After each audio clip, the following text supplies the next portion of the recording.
জনগণ, যদি আবার সংসদে আবার ঋণ ফেরা ফিরে যায়, আবার ভূমিদস্যুরা সংসদে যায়, আবার বিদেশি নাগরিকত্ব যাদের রয়েছে তারাই যদি সংসদে যায়, তাহলে এই বাংলাদেশের কোনো পরিবর্তন হবে না।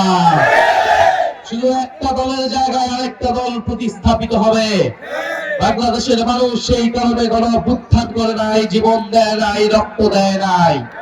এবারে নির্বাচন, পরিবর্তনের নির্বাচন, সংস্কারের নির্বাচন এবং 11 দলীয় ঐক্য হচ্ছে পরিবর্তনের প্রতীক, সংস্কারের প্রতীক। দাঁড়িপাল্লা সাপলাগলি হচ্ছে সংস্কার এবং পরিবর্তনের প্রতীক। ফলে প্রিয় ভাইয়েরা বোনেরা, আপনারা জানি এই ঢাকা 19 আসনের জন্য আমাদের জুলাই গণঅভ্যুত্থানে হাজারো ভাইয়েরা শহীদ হয়েছেন।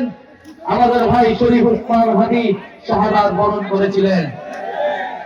আমরা সেই ইনসাফের ন্যায় বিচারের বাংলাদেশ প্রতিষ্ঠার জন্যই এবারে নির্বাচনে অংশগ্রহণ করছি। আমরা অনেকগুলো দল, অনেকগুলো মত আজকে ঐক্যবদ্ধ হয়েছে, একটা প্ল্যাটফর্মে এসেছি। এই নির্বাচনে 300টি আসনে কিন্তু আমাদের জন্য গুরুত্বপূর্ণ। এবং এবারে নির্বাচন 11 দলের নির্বাচন, সরকার গঠনের নির্বাচন। ফলে সরকার গঠনের জন্য 300টি আসনে আমাদেরকে সমানভাবে গুরুত্ব দিতে হবে। এবং এই ঢাকা 19 অত্যন্ত গুরুত্বপূর্ণ আসন। আমরা এই ঢাকা 19 দেখি না এটা সাপলাকলিয়া দাঁড়িপাল্লার, আমরা দেখি এটা হচ্ছে 11 দলের আসন। এবং আপনারা জানেন এই সারা আশুলিয়ায় জুলাই গণঅভ্যুত্থানের সময় এই অত্র এলাকার মানুষের, এই জাহাঙ্গীরনগর বিশ্ববিদ্যালয় ও আশেপাশের শিক্ষা প্রতিষ্ঠানের ছাত্রছাত্রী ভাই বোনদের কি ঐতিহাসিক ভূমিকা ছিল।